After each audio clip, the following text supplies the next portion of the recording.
Bonjour Claire. Bonjour. Alors, Sabre était le sponsor de la convention SNAV Méditerranée. Oui. En quelques mots, est-ce que tu peux nous donner des éléments d'actualité, des chiffres sur Sabre? Alors Sabre va bien déjà, ça c'est une bonne nouvelle. Sabre en France continue sa croissance avec de nouvelles agences qui ont rejoint la grande famille Sabre. Il faut savoir qu'on a beaucoup axé notre année sur le service, sur l'accompagnement au changement pour les agences de voyage. Donc on est ravis aujourd'hui d'avoir parmi nos tout nouveaux clients Frequent Flyer, qui est une agence affaires très reconnue dans le milieu et qui nous a fait confiance et avec laquelle on est en train de commencer à travailler très sérieusement. Et sinon, au niveau du groupe, on a aujourd'hui une nouvelle organisation avec un nouveau patron Europe et on va avoir des investissements importants qui vont être faits en Europe et en France pour nous permettre de gagner encore plus de clients et rendre nos agences actuelles encore plus contentes et satisfaites de nos services. SNAVMed faisait sa deuxième convention en Israël. SNAVMed, je rappelle, c'est la fusion de 3 SNAV, Provence, Languedoc-Roussillon, Corse. Qu'est-ce que t'inspire ce regroupement des 3 SNAV? Pour nous, c'est une formidable opportunité parce que on est le challenger en France. On n'a pas l'occasion de participer à toutes les réunions, toutes les conférences des différents SNAV.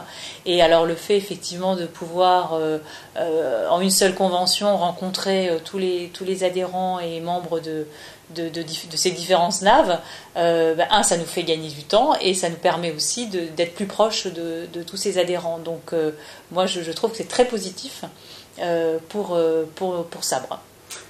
Un des moments forts de la convention fut le thème abordé, le business à travers les médias sociaux. Oui.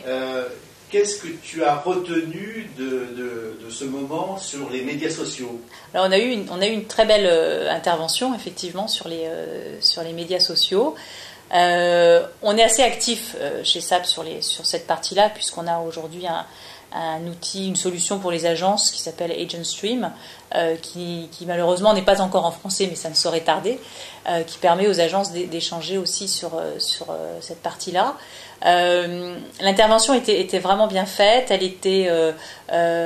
c'était très pédagogue, et je crois qu'elle a suscité beaucoup de questions. Une petite frustration, je crois, pour certains qui avaient envie d'en savoir encore un peu plus ou que ce soit plus concret. On a manqué de temps parce qu'on avait tellement de choses à faire pendant cette convention. Mais je pense que ça a donné un bon niveau de connaissance de ce qu'une agence de voyage peut faire avec les outils et tout ce qui est donc médias sociaux. Et est-ce que tu as un avis sur les bonnes pratiques, ou tout au moins ce qui va être utilisé dans les agences, je parle des médias sociaux, pour commencer à initier des nouvelles formes d'affaires ou à faire vraiment du business? On a eu au cours de l'intervention une agence qui nous a parlé qu'elle utilisait elle déjà les médias sociaux pour fidéliser ses clients ou même pour trouver des nouveaux clients.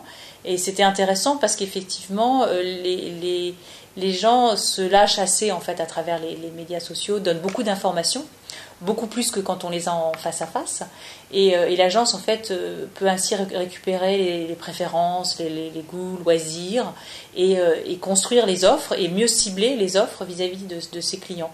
Donc je crois que c'est un bon exemple qu'effectivement on va un peu, comme si on faisait un peu de profiling autour de ses clients et on ne leur donne que des informations qu'on sait qu'elles vont être importantes pour lui et nécessaires bien sûr après pour la construction de son voyage ou de ses demandes. Donc je crois que l'agence doit utiliser cet outil-là pour développer son business et fidéliser ses clients. Alors, superbe destination qu'Israël pour cette convention. Oui. Peux-tu nous parler de l'organisation, de la qualité, de l'accueil, enfin tout ce que tu as pu vivre et ressentir? C'était magnifique parce que déjà je ne connaissais pas du tout, donc j'étais fascinée. On avait un guide extraordinaire qui nous a donné envie d'y revenir déjà. Au niveau de l'organisation, c'était un sans faute. On a eu des groupes qui se sont constitués avec une entente et une ambiance très chaleureuse, une envie de découvrir, parce que quand on va là-bas, c'est vraiment pour découvrir, pour parler culture.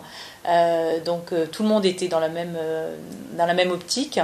On a été reçus par les hôteliers dans tous ces lieux comme vraiment, j'ai jamais vu un accueil aussi performant.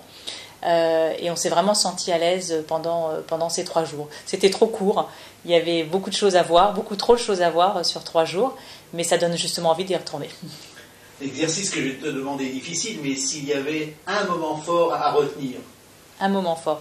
Le samedi matin, on est parti d'un petit groupe de 20 visiter Césarée. C'était magique. C'était magique. La mer, les anciens sites romains, l'ambiance. Voilà, c'était un moment extraordinaire. Merci beaucoup, Claire. Merci.